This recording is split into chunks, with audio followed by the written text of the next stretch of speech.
கிறிஸ்துவுக்குள் மிகவும் பிரியமான தேவனுடைய பிள்ளைகளே, இந்த காலை நேரத்தில் உங்களை சந்திப்பதில் மிகுந்த மகிழ்ச்சி அடைகிறேன். கர்த்தர் ஒவ்வொரு நாளும் நம்மை போஷித்து பாதுகாத்து பராமரித்து வருகிறதை நினைத்து கர்த்தரை ஸ்தோத்திரிக்கிறேன். சென்னையில் வேலைச்சல் உள்ள ஏழை சபை வழங்கும் அனுதினம் அண்ணா ஆண்டவராக இயேசு கிறிஸ்து அனுதினமும் 5 நிமிடம் உங்களோடு இந்த நாளிலும் தியானத்துக்கு எடுத்துக்கொண்ட வேதவசனம் மத்தேயு 10:22 முடிவு புரிந்தும் நிலை நிற்பவனை ரட்சிக்கப்படுவான். ஆம், நம்முடைய வாழ்க்கை பயணத்தில் நம்ம ஆரம்பித்த ஓட்டம் முடிவு புரிந்தும் போகுமா? மிகவும் கஷ்டமான சூழ்நிலை, பள்ளங்களும் மேடுகளும் கடந்து ஆண்டவர் நமக்காக வைத்திருக்கிற இலக்கை, அந்த கானான் தேசம், எகிப்திலிருந்து வந்த ஜனங்கள் கானான் தேசம் போகிற வரைக்கும் மிகுந்த கடினத்தோடு அவர்கள் பயணத்தை ஆரம்பித்தார்கள். ஆனால் எத்தனையோ பேர் வழியிலே மாண்டு போனார்கள். அன்பு தேவனுடைய பிள்ளைகளே, ஒரு ஊரில் ஒரு ராஜா இருந்தார். அவன் உண்மையாக உத்தமமாக மக்களை நடத்தி வந்தான். உடனே கடவுள் அவனுக்கு தரிசனமானார். நீ உண்மையாக உத்தமமாக நாட்டு மக்களையெல்லாம் கவனிக்கிறாய், அதனால் உனக்கு நான் தரிசனமானேன், உனக்கு என்னப்பா வேணும் அப்படின்னு கேட்டாராம். சுவாமி, எனக்கு தரிசனமானதே போதும், எனக்கு வேண்டாம், எனக்கு ஒன்றும் வேண்டாம் அப்படின்னு. ஒன்றுமே வேண்டாமா, ஆனால் ஒன்றே ஒன்று வேணும். என்னப்பா, என் நாட்டு மக்கள் எல்லாருக்கும் நீங்கள் தரிசனமான நலமாக இருக்கும். அப்படியா?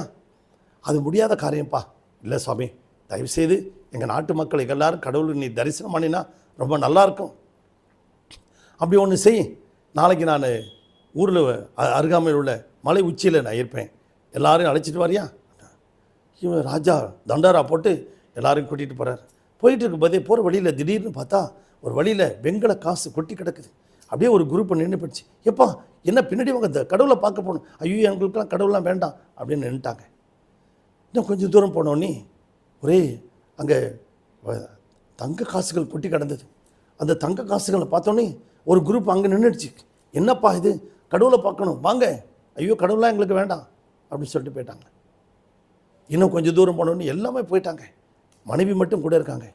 கொஞ்சம் தூரம் போனோம், பார்த்தா ஒரே வெள்ளி காசு பார்த்தோன்னே மனைவிக்கு ஆசை அங்கே உட்காந்துட்டாங்க. என்னம்மா நீ? இல்லை எனக்கு வேண்டாம் அப்படின்ட்டு ராஜா மட்டும் போகிறாராம். மேலே போனோன்னே என்னப்பாச்சு, மக்கள்லாம் என்னாச்சு? என்ன கடவுளே, வழியில் வர வழியில் எல்லோரும் ஒவ்வொன்றில் ஆசை வச்சு இச்சை வச்சு எல்லோரும் விழுந்துட்டாங்க. ஆம், மக்கள்லாம் இப்படி தான், கடைசி வரைக்கும் அவர்கள் துன்பத்தையும் கஷ்டத்தையும் தாங்கிட்டு வர முடியாது. ஆம் பிரியமான தேவனுடைய பிள்ளைகளை, வேதம் எப்படியாக சொல்லுகிறது.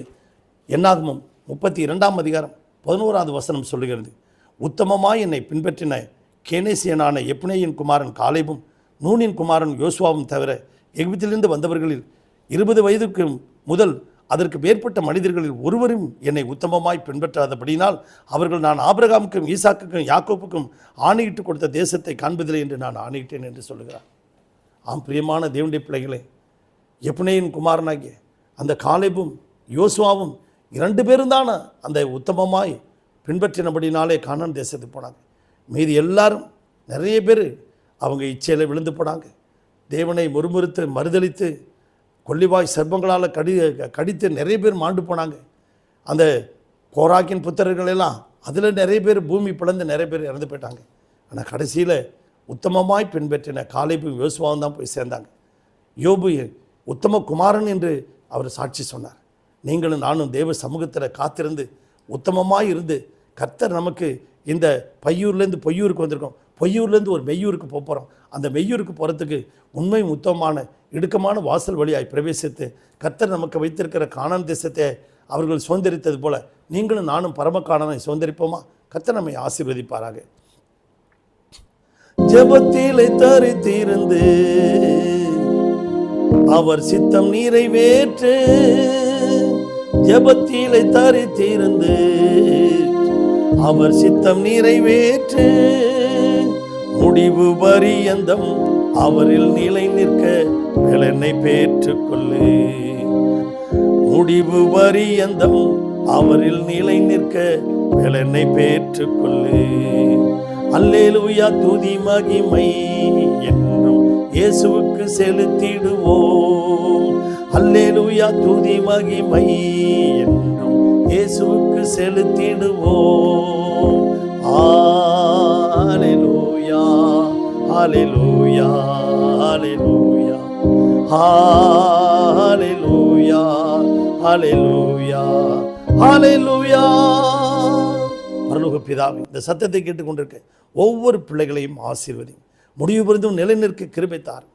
ஒவ்வொருவரும் தங்களுடைய லக்கை அடைய உதவி செய்யும், தங்களுடைய குறிக்கோளை அடைய உதவி செய்யும். ஒவ்வொரு குடும்பத்தையும் வேலியடைத்து பாதுகாத்துக் கொள்ளும். அவர்கள் தேவைகளை சந்தி, ஒரு குறைவில்லாமல் அவர்களை நடத்தும்.